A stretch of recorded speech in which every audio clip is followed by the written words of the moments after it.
이름으로 기도드립니다. 아멘. 오늘 본문의 말씀 설교 제목 그날 밤에입니다. 그날 밤에 시편 121편 말씀에 보면요, 하나님은 어떤 분이신가 그 말씀대로 여러분에게 소개한다면 하나님은 졸지도 아니하시고 주무시지도 아니하시는 분이다, 이렇게 말씀합니다. 졸지도 않고 주무시지도 않고 뭐 하시는가? 우리를 지키신다는 거죠. 믿으시나요? 네, 하나님은 우리를 지키시는 분입니다. 밤낮이 없으십니다. 예수님께서 공생의 기간 동안에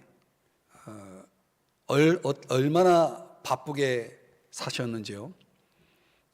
말 그대로 하루 24시간이 부족한 그런 일정을 소화했음을 복음서에서 보여주고 있습니다. 아주 많은 일들을 하셨습니다.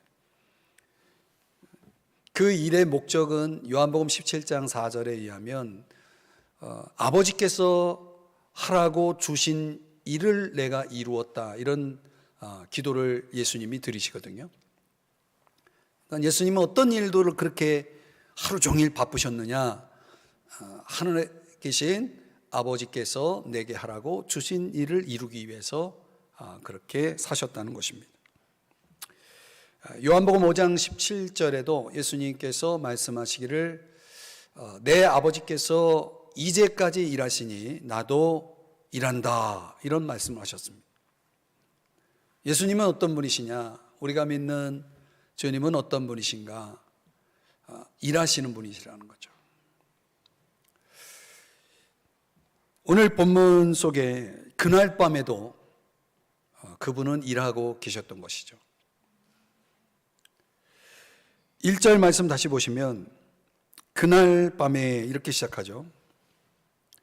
자, 이 밤에 도대체 어떤 일들이 일어나고 있었는가?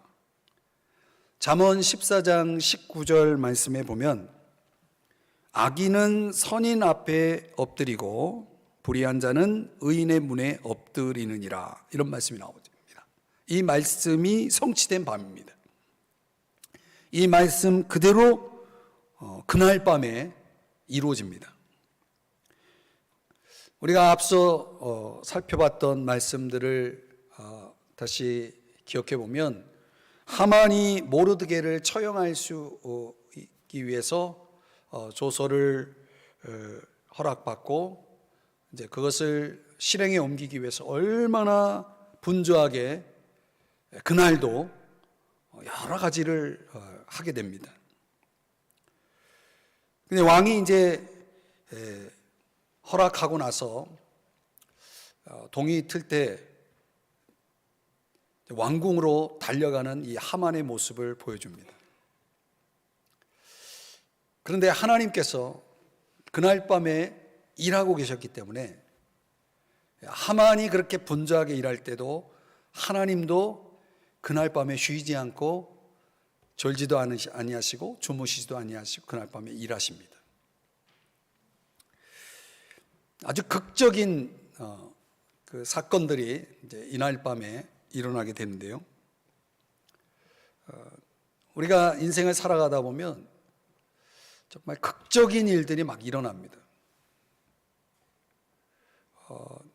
그 상황이 갑자기 반전이 되는 거죠. 어떤 사람이 배가 파손이 돼서 겨우 무인도에 단신으로 이제 살아남았습니다. 이제 그 무인도에서 살아남기 위해서 자신의 안식처 하나를 겨우 만들어 놓았는데 그만 불에 타고 그 안식처마저 잃게 됩니다. 너무나 실망해가지고 잠을 청했는데 인기척이 나서 눈을 떠보니 배 한 척이 그 무인도에 도착해 있고 사람들이 자기를 구하러 오는 겁니다. 도대체 어떻게 된 일이냐고 사람이 자기를 구하러 온 사람들에게 물었더니 당신이 우리에게 구조를 요청하기 위해서 불을 피운 거 아니냐고 그런 얘기를 하는 것입니다. 무인도에서 겨우 살아남아서 무인도에서 유일한 안식처를 가지고 있었던 그 안식처마저 불에 타 없어졌을 때 그는 얼마나 실망했습니까? 모든 걸 다 포기한 채 그저 내일을 기다리지 않고 그저 잠으로 이제 그는 잠자리에 들어갔단 말이죠. 근데 그날 밤에 극적인 사건이 벌어진 거죠. 저는 이런 일들이 우리의 삶 속에도 얼마든지 일어날 수 있다고 믿습니다. 오늘 본문 사건은 6장의 사건은 그날 밤에 일어난 아주 극적인 사건을 소개하는데, 물론 이 극적 사건의 배후에는 하나님의 일하심이 있었다는 거죠. 하나님의 일하심을 통해서 일어났던 그날 밤 사건을 한번 분석을 좀 해보려고 합니다. 도대체 하나님은 그날 밤에 어떤 일을 하고 계셨던 것인가? 그걸 통해서 우리가 배울 교훈은 무엇인가? 오늘 본문 속에서 세 가지를 함께 생각해 보고자 합니다. 첫 번째는 왕에게 불면의 밤을 보내게 합니다. 이건 하나님의 일하심의 결과입니다. 자, 1절을 다시 보면 어느 날 왕이 잠이 오지 않는 것입니다. 여러분도 잠이 안 올 때가 있습니까?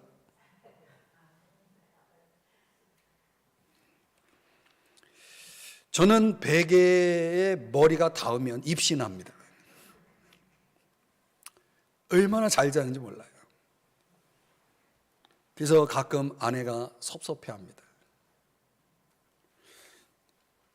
좀 얘기 좀 나누려고 그러면 벌써 코 골고 잔다고. 그런 저도 잠을 이루지 못하는 날도 있습니다. 왜 잠이 안 오는 겁니까? 여러분 각자가 답을 가지고 있죠. 어느 날 잠을 이루지 못했습니까? 자, 시편 127편 2절에 새 번역으로 보니까 한번 같이 읽어볼까요? 이 말씀 참 재밌어요. 시작. 진실로 주님께서는 사랑하시는 사람에게는 그가 잠을 자는 동안에도 복을 주신다. 이게 새 번역이거든요. 우리 개역개정에서는 그의 사랑하시는 자에게 잠을 주신다 이렇게 번역했는데, 저는 새 번역이 훨씬 더 은혜로워요. 그러니까 우리가 잠을 잔다는 것, 그것은 모든 것이 멈춰 있는 시간이잖아요. 우리가 잠을 자는 동안은 그 어떤 것도 할 수가 없죠. 그런데 그 시간에 하나님은 그의 사랑하시는 자에게 복을 주신다 이렇게 말씀을 합니다. 제가 이제 이 그날 밤에라는 제목을 생각하면서 성경을 쭉 이렇게 묵상을 했는데요. 그날 밤에가 또 어디 나오냐면 창세기 2장에 나옵니다. 그날 밤에 하나님이 아담을 깊이 잠들게 하십니다. 얼마나 깊이 잠들었는지 갈빗대를 하나 쭉 빼내는데도 그를 아담이 몰랐다는 거죠. 그리고 잠에서 깨보니 하나님이 어떤 선물을 마련해 주셨습니까? 하와라는 뼈 중에 뼈요 살 중에 살인 하와를 딱 준비해 놓고 계셨던 거죠. 그날 밤에가 벌써 창세기 2장에 나오더라고요. 아버지, 사도행전에 보니까 베드로가 복음 전하다가 감옥에 갇히게 됩니다. 네, 그날 밤에 베드로에게도 극적인 일이 일어나죠. 군사들 틈에 두 쇠사슬에 묶인 채 누워 자고 있습니다.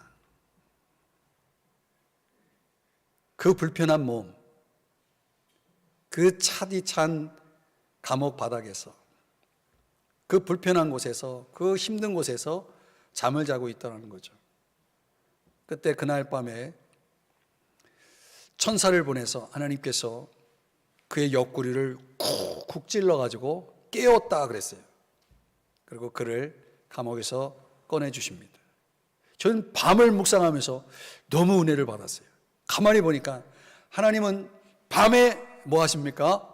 졸지도 아니하시고 주무시지도 아니하시고 일하시다는 거죠. 오늘 본문에 보니까 왕이 잠이 오지 않았다 그랬습니다. 왕이 뭘 걱정이 있습니까? 뭐 부족함이 있습니까? 도대체 왜 잠이 안 온 겁니까? 결과적으로는 이건 하나님이 일하신 결과입니다. 왕에게 잠이 안 온 것은 하나님이 그렇게 하신 겁니다.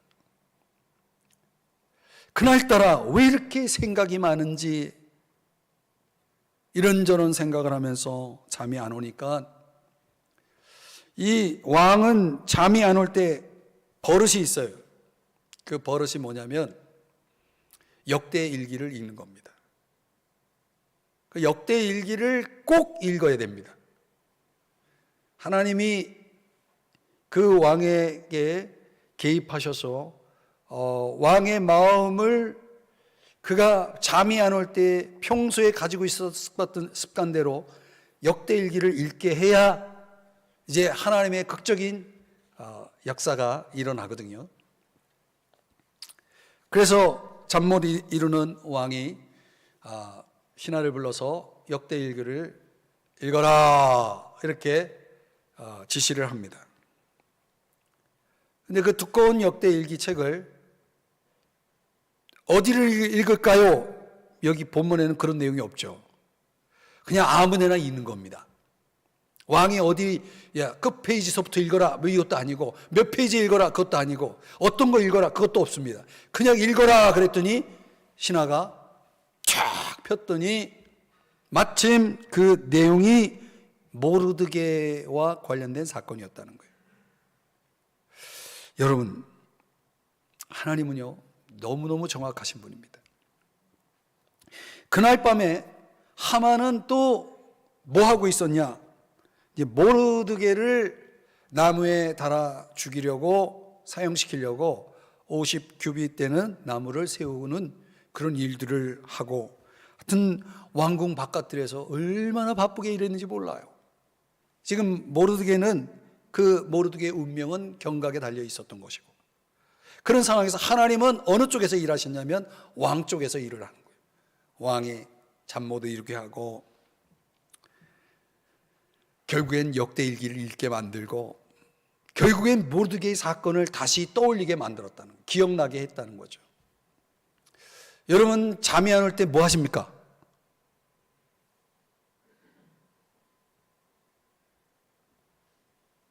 잠이 안 올 때 책을 보셔야 됩니다. 무슨 책을 보십니까? 여러분들은 역대일기 없잖아요. 뭘 봐야 됩니까? 성경책을 보라고요. 그럼 아십니까? 잠이 옵니다. 우리가 잘하는 거 있잖아요. 성경만 보면 잠이 오는 거. 설교 시간만 되면 잠이 오는 거. 그래서 어떤 분은 진짜 불면증을 치료받았다는 분이 있습니다. 성경책 때문에. 어느 날 하나님이 여러분을 잠들지 못하게 한다면 그 밤은 주님에게 그 시간을 드리면 어떨까요? 주님의 음성을 들을 수 있다면 어떨까요? 하나님은 이 왕의 불면의 밤을 통해서 이제 하나님 구체적으로 하실 일들을 이제 하게 되는 거죠. 책 하나를 선택하게 하고 그 책 속에 어떤 내용을 드러내게 하셨다는 거예요. 저는 이게 참 놀라운 거예요. 옥스퍼드 대학에 출신 그 한 교수가 그 옛날 책들, 고서적을 판매하는 서점에 들어가서 문득 책 하나를 딱 선택을 했습니다. 그 책 제목이 환타패스라고 하는 책인데, 이 조지 맥도널드라고 하는 사람이 쓴 책이라고 합니다. 네, 그 책을 통해서 이 교수가 기독교 신앙에 관심을 갖게 됩니다. 그리고 그 책을 통해서 마침내 예수 그리스도를 믿고 회심하게 됩니다. 그리고 아주 유명한 기독교 저술가가 되는데 그가 바로 C.S. 루이스입니다. 그러니까 우연히 옛날 고서점에 들어가서 우연히 책 하나를 선택했고 그것이 그 C.S. 루이스라는 한 사람의 운명을 바꿉니다. 그의 운명만 바꿨습니까? 기독교 역사에 있어서, 이 현대 기독교의 역사에 있어서 얼마나 중요한 인물로 하나님이 쓰셨는지요. 그러니까 우연히 이루어지는 것 같지만 그 우연 속에서 하나님의 간섭 개입이 이루어질 때 그때 그 결과라는 것은 우리가 상상을 초월한 그야말로 엄청난 하나님의 역사가 일어날 수 있다는 것입니다. 그래서 하나님의 생각, 우리의 생각, 하나님의 방법, 우리의 방법, 하나님의 뜻, 우리의 뜻, 이 모든 것이 너무나 다르다는 것을 우리는 깨닫게 되는 거죠. 이사야 말씀 55장에 보면은 한번 이 말씀 같이 읽어볼까요? 현대인의 성경으로 읽어봅니다. 시작. 여호와께서 말씀하신다. 내 생각은 너희 생각과 다르며 내 길은 너희 길과 달라서 하늘이 땅보다 높은 것 같이 내 길은 너희 길보다 높고 내 생각은 너희 생각보다 높다. 여러분 생각해 보세요. 누가 더 나을까요? 여러분의 생각과 하나님의 생각, 여러분의 길, 하나님의 길, 무엇이 더 나을까요? 우리가 그런 믿음을 확실히 갖고 있다면 그분에게 우리가 맡길 수 있겠죠.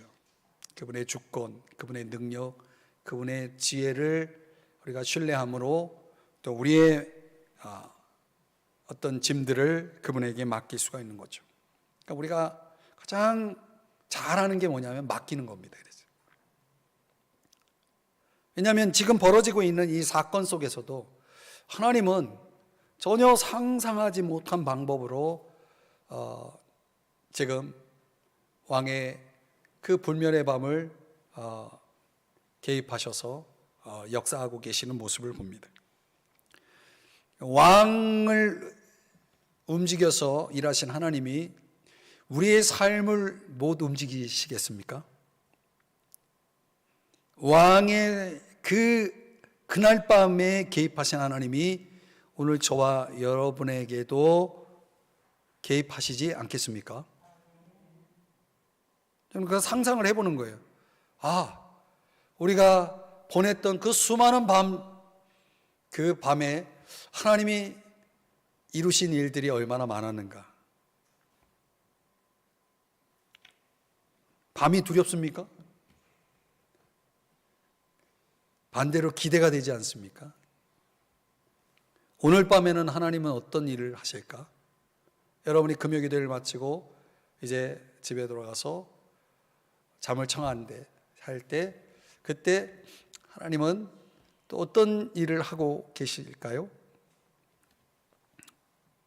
수많은 우연 속에도 하나님의 개입이 있었다는 것을 저는 이 본문을 통해서 깨닫게 됩니다. 우리가 생각하는 수많은 우연들이 많았죠. 하나님은 여전히 일하고 계시다는 사실 여러분 꼭 기억하시기 바랍니다. 하나님은 정말 졸지도 아니하시고 주무시지도 아니하시고 일하시는 분입니다.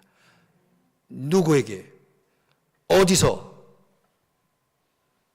그걸 우리에게 적용할 수 있습니다. 두 번째로 그날 밤에 하나님이 뭘 하셨냐면 존귀함을 얻게 하십니다. 이번에는 하나님이 누구를 통해서 일하시냐면 모르드게를 향해서 일하십니다. 자, 2절 말씀 함께 천천히 같이 읽어보겠습니다. 시작. 그 속에 기록하기를 문을 지키던 왕의 두 내시 빅다나와 데레스가 아스웨로 왕을 암살하려는 음모를 모르드게가 고발하였다 하였는지라. 3절도 같이 읽습니다. 시작. 왕이 이르되 이 일에 대하여 무슨 존귀와 관작을 모르드게에게 베풀었느냐 하니 측근 신하들이 대답하되 아무것도 베풀지 아니하였나이다 하니라. 이제 왕이 일기를 읽어보니, 자, 신하가 읽었겠죠. 그걸 듣고 보니까 자기를 죽이려는 암살 음모를 고발해서 자기 목숨을 건져줬는데, 부지하게 했는데, 그런데 그 은인에게 어떤 상을 베풀었냐고 물었을 때 아무것도 없었습니다 라고 했다는 거죠. 모르드게는 포상은커녕 그 공로 자체가 아예 묻혀버렸다는 거죠. 사라져버렸다는 거죠. 저는 이 조치도 결과적으로는 잘된 조치예요, 사실. 왕이 그때 바로 관직 하나 이렇게 딱 주고 끝났다. 그랬다면은 오히려 지금의 이 위기 상황 속에서 꼭 필요한 왕으로부터 받아낼 더 큰 도움을 놓칠 수 있었다. 이런 거죠. 저 요셉이 술관원에게 은혜를 베풀었던 것이 술관원이 그걸 잊어버리죠. 그 만 2년 후에 다시 생각나게 하시잖아요. 그 잊어버린 게 요셉에게는 더 나은 결과였다. 이거죠. 그 왜 하나님은 잊어버리게 하셨는가? 왜 하나님은 그 공로가 묻혀버리게 하셨는가? 우리가 생각해 볼 땐 하나님은 너무나 공평하지 않고 이런 선에 대해서 나에게 돌아오는 것이 아무것도 없는 이런 결과를 제공한 거에 대해서 어쩌면 믿음의 사람이라면 그렇게 반응할 수 있겠죠. 하나님 이거 정말 너무 억울합니다. 이렇게 생각할 수 있겠죠. 그런데 여러분, 기가 막히게 타이밍이 오늘 이 왕의 불면의 밤 속에서 그 사건이 드러나고 이제 드디어 모르드게에게 그 묻혔던 공로가 다시 부각되어지고 그가 포상을 받게 됩니다. 포상 정도가 아니라 말 그대로 상상할 수 없는 가장 큰 보상을 준비하게 하시는 하나님의 역사를 봅니다. 그러니까 하나님의 타이밍은요 너무나 정확한 거예요. 그 때를 아시는 분이죠. 그래서 복음성가에 주님의 시간에라는 복음성가가 있는데 그 시간은 기가 막히게 정확합니다. 그러니까 묻혀있는 공로를 드러내시면서 마침내 모르드게에게 존귀함을 얻게 하는 하나님의 일하심을 보여줍니다. 때때로 우리는 우리가 행한 것에 대해서 마땅한 결과가 나타나지 않을 때 답답해합니다. 속상해합니다. 심지어 시험까지 듭니다. 더 극단적으로 가면 불신앙을 드러냅니다. 여기서 우리가 알아야 될 건 주님의 시간이 있다는 것입니다. 주님의 시간. 갈라디아서 6장 9절에 사도 바울이 그런 교훈을 주죠. 다 같이 현대인의 성경으로 읽어봅시다. 시작. 선한 일을 하다가 낙심하지 맙시다. 포기하지 않는다면 반드시 거둘 때가 올 것입니다. 반드시 온다. 주님의 시간이 되니까 존귀함이 주어지는 겁니다.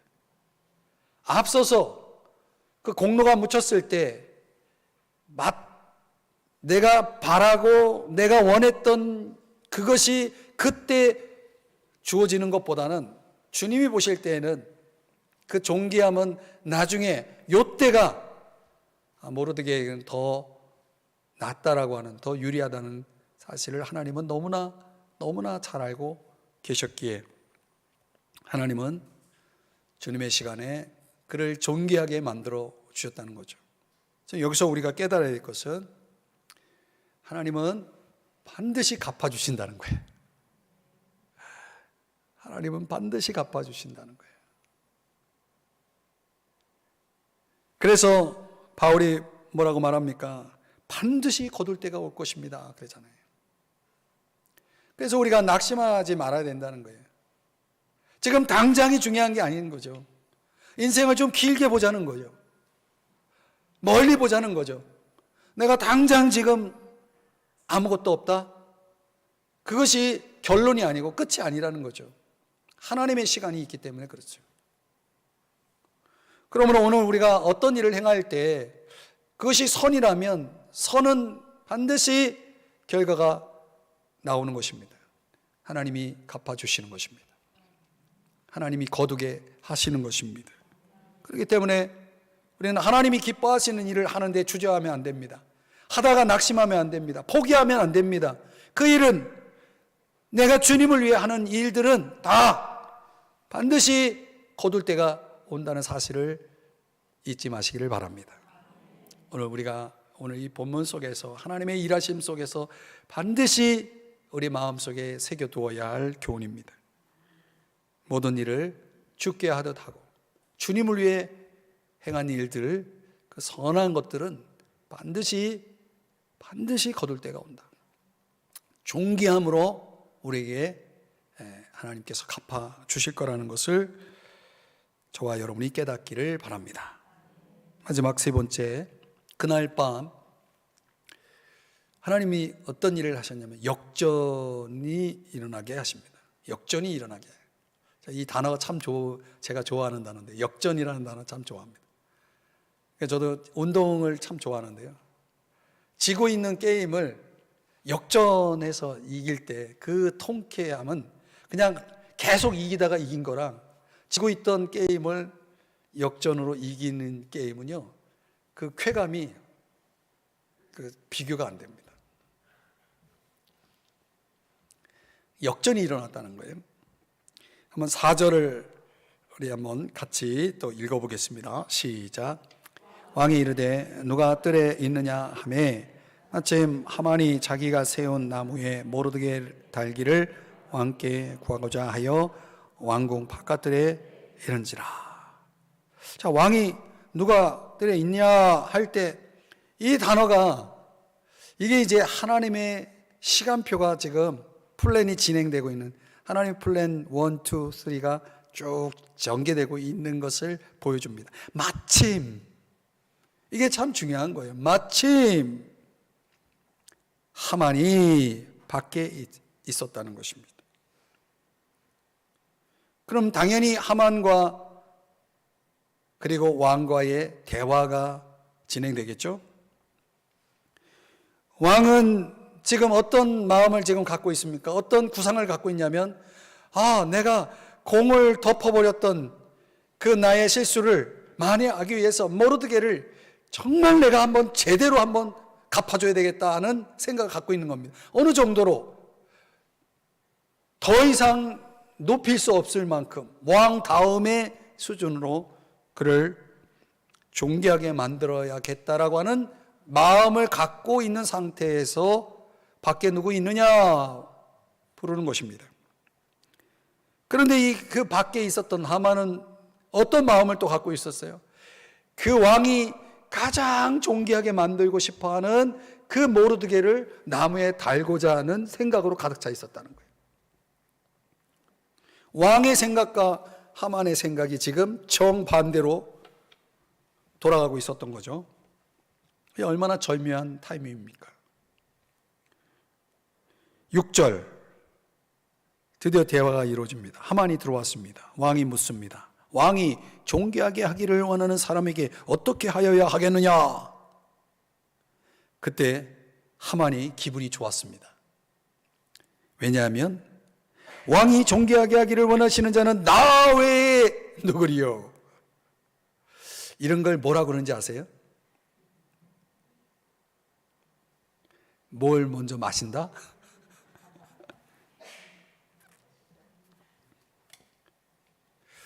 일등 공신 모르드게가 지금 역적으로 몰리는 상황이고, 오만하고 악한 하만은 우국공신으로 지금 되어져 있는 상황에서 이거를 역전시키려고 하는 지금 상황이 지금 벌어진 것입니다. 모르드게는 당연히 공신으로 돼야 되고 하만은 역적으로 드러나는 상황. 이 역전의 상황이 지금 바로 코앞에 와 있는 것입니다. 하만의 생각을 한번 보세요. 나 외에 누구리요? 이 하만의 속성을 가지고 있는 사람은 항상 이런 마음을 갖고 있습니다. 나 외에 누구리요? 이게 뭡니까? 높아지고 싶어하는 그 속성. 나 외에 누구리요? 나보다 높은 사람 나. 이런 심정, 이런 태도. 뭔가 중요하게 되고 싶은 욕구. 어쩌면 사람들로부터 인정받고 싶어하는 욕구. 다른 사람보다 더 높아지고 싶어하는 어떤 그런 욕구. 이런 것들이 하만에게 있었다는 거죠. 우리에게는 없나요? 그런 거? 저와 여러분은 그런 거 없나요? 이 하만과 같은 속성이 우리 내면에는 없나요? 나 외에 누구리요? 나보다 잘난 사람 나와봐. 이런 마음, 이런 자세를 가지고, 이런 태도를 가지고 살고 있는 경우가 없나요? 잠시 높아져서 잠시 인정받아서 사람들로부터 주목받고 박수를 받을 수 있겠지만은 사실상 하만은 그 15분의 명성, 15분짜리 명성을 위해서 자기 영혼을 걸고 있었던 것이죠. 그는 지금 잠시 높아질 수는 있겠지만은 그는 그 높아짐과 동시에 그는 떨어지게 돼 있었던 거죠. 이 세상이라는 속성은요, 항상 우리에게 내가 너를 높여주겠다라고 약속합니다. 그러니까 높아지면 어떻게 됩니까? 그때부터 추락하는 겁니다. 언젠가 제가 저 설악산 대청봉을 올라가면서 그런 생각을 했습니다. 왜 산에 오르지? 저 산 정상을 밟기 위해서 막 그 고생을 하면서 올라간단 말이죠. 새벽 시간에 일어나가지고 올라가는데 결국 올라가면 어떻게 합니까? 왜 내려올 걸 왜 올라가요? 가만히 생각하니까 내가 왜 이 고생을 하면서 대청봉까지 왔지? 다리에 쥐 나면서 얼마나 고생했는지 몰라요. 제 아내와 딸은 무릎이 다 나갔어요. 그 정상 한번 밟아보고 거기서 한번 야호 한번 하고 싶어서 올라갔는데 올라가자마자 내려왔어요. 그냥 올라가서 단 1분도 안 있었어요. 제가 거기서 깨달은 게 있어요. 야, 이게 어쩌면 우리 인생일 수도 있겠다. 올라간다는 거, 그게 무엇을 의미합니까? 내려감을 의미하는 겁니다. 우리 인생은 결국 내려가는 겁니다. 계속 내려가서 죽음을 맞이하는 거죠. 사실 죽어야 부활이 있습니다. 영광이 있는 거죠. 오히려 죽음, 낮아지면 올라가는 겁니다. 그래서 예수님께서 이렇게 말씀하신 겁니다. 마태복음 16장 25절 다 같이 읽어봅니다. 시작. 자기 생명을 구하고자 하는 자는 사람은 잃을 것이며 나를 위해 자기 생명을 버리는 사람은 얻을 것이다. 여러분, 이 세상에 무가치한 욕망에 사로잡혀 있는 사람들이 얼마나 많은지 모릅니다. 차라리 주님을 위해 자기 생명을 버리는 사람 편에 속하는 것이 어떨까요? 그들은 얻을 것입니다.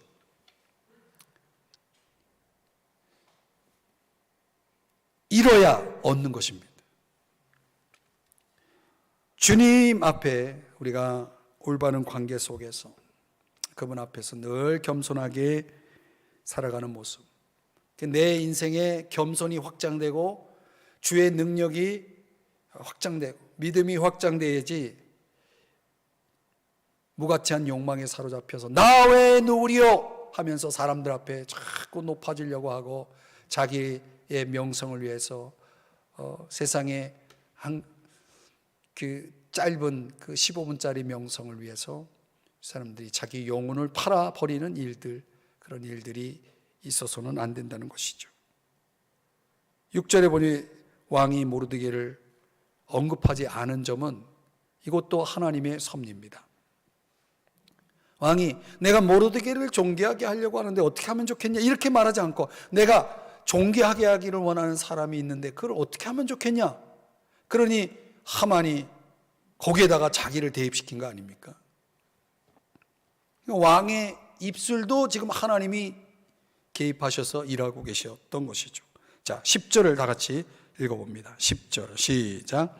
이에 왕이 하만에게 이르되 너는 네 말대로 속히 왕복과 말을 가져다가 대궐문에 앉은 유다 사람 모르드게에게 행하되 물은 네가 말한 것에서 조금도 빠짐이 없이 하라.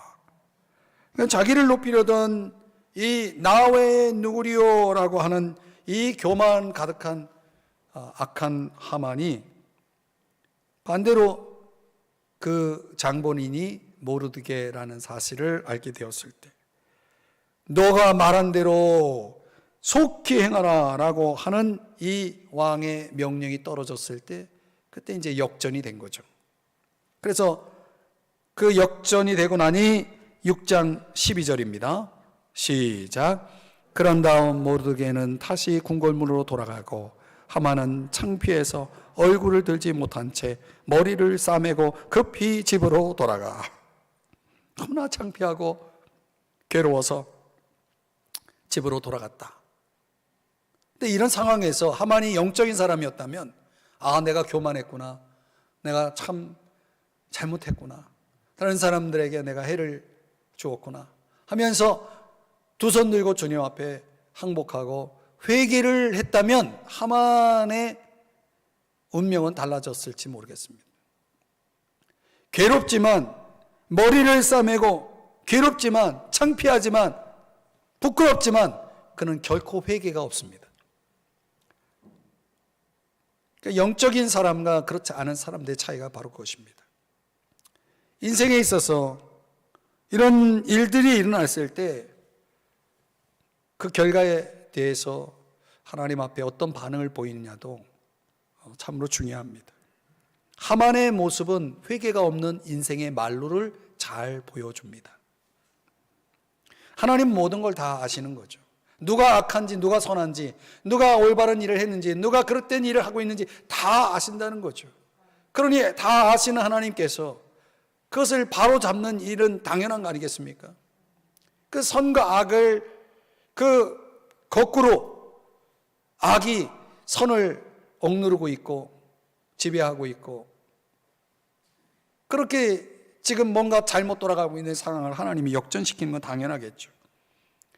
그래서요, 세상은 거꾸로 돌아가는 듯 하지만 하나님은 일하고 계시기 때문에 우리는 그 하나님을 공의의 하나님으로 믿습니다. 그래서 그분에게 맡기는 거예요. 그래서 우리 예수님도 억울한 일을 당했지만은 공의의 하나님께 부탁했다 그랬거든요. 베드로전서 2장에 보면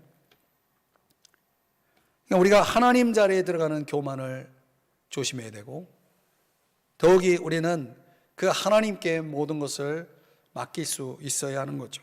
왜냐하면 그분이 하실 거기 때문에 그분이 일하신다는 사실을 우리가 기억한다면 말이죠.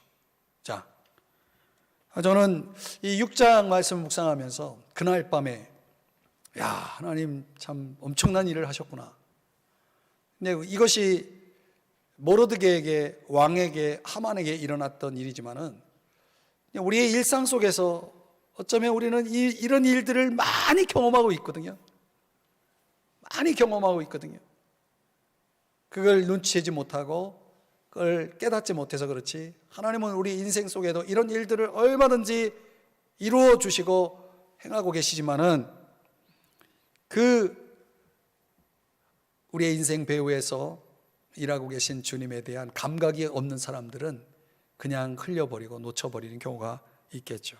하니 오늘 6장 말씀을 통해서 여러분 일하시는 하나님의 그 우리 인생 속에 개입하시는 하나님의 그 흔적들을 결코 흘려보내는 일들이 없기를 바랍니다. 하나님의 일하심은 때를 정확하게 맞추는 것입니다. 그리고 반드시 선을 갚아주시는 겁니다. 그리고 그분은 존귀함을 얻게 하시는 것입니다. 그리고 선과 악이 뒤집혀져 있으면 반드시 그거를 역전시켜 주시는 것이죠. 그래서 오늘 본문의 결론은 이것입니다.